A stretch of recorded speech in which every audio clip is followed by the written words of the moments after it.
Maintenant, le bateau que vous voyez en ce moment, il est unique au Canada. Il a été adapté pour accueillir des jeunes qui vivent avec un handicap physique ou intellectuel. Le Viséo, c'est son nom, a été inauguré aujourd'hui à la marina de Trois-Rivières où il va passer l'été. Donc, Madeleine, tout ça, c'est le résultat d'un travail d'un an, un travail acharné. Oui, il y a un an, le petit Miguel Guardado, qui est un jeune qui est atteint de paralysie cérébrale, est allé en voilier avec son éducateur spécialisé. C'était un petit voilier de 16 pieds qui n'était pas du tout adapté. En fait, c'était un peu un cauchemar, ne serait-ce que de l'embarquer sur le bateau parce qu'il est en fauteuil roulant.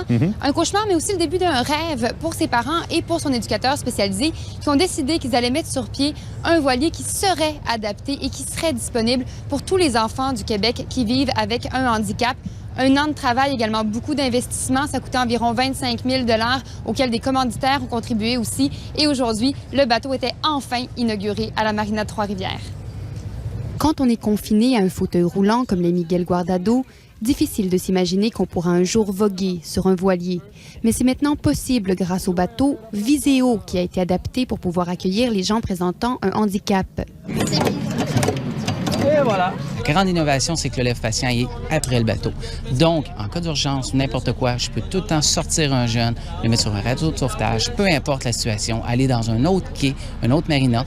L'intérieur a également été réaménagé, épuré pour pouvoir mieux recevoir les navigateurs présentant une limitation et mieux s'adapter à leurs besoins.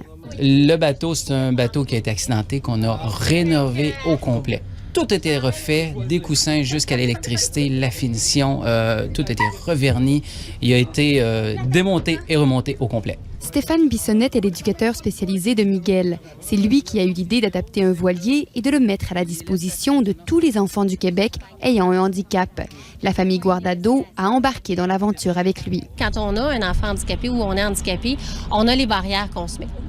OK? Puis les barrières, ça se défonce. Moi, je pense que des coups de pied, ça se donne. La première fois qu'on va faire un vrai tour avec Miguel dans le voilier, ça va être un gros sentiment de réussite. Ça va être une chose de plus qui est accessible. Le premier tour, un stage de 4 heures, aura lieu dimanche. Le petit Olivier Mathieu, atteint de trisomie, sera également du voyage. On va voir la réaction d'Olivier quand on va partir avec le bateau, quand il va avoir la chance de pouvoir le conduire, de voir Olivier au large, puis de voir, oh, je suis plus sur la terre, qu'est-ce qui arrive, comment il va réagir, on va le voir demain. Difficile toutefois de prévoir les progrès qu'un jeune peut faire à la suite d'une telle expérience. La première chose que cela rapporte, c'est une expérience sensorielle. Okay? On ne parle même pas de connaissance de l'eau, on ne parle pas de connaissance de voile, on parle simplement d'être sur l'eau, d'être au vent, juste le fait que le bateau gîte. On a un paquet de systèmes qui embarquent. Devenir membre à vie de l'organisation Viséo coûte 25 $. Chaque excursion de 4 heures coûte ensuite 75 $ et est gratuite pour les accompagnateurs. Le bateau sera amarré à la marina de Trois-Rivières tout l'été. Ici Madeleine Goubeau, Radio-Canada, Trois-Rivières. Ah oui.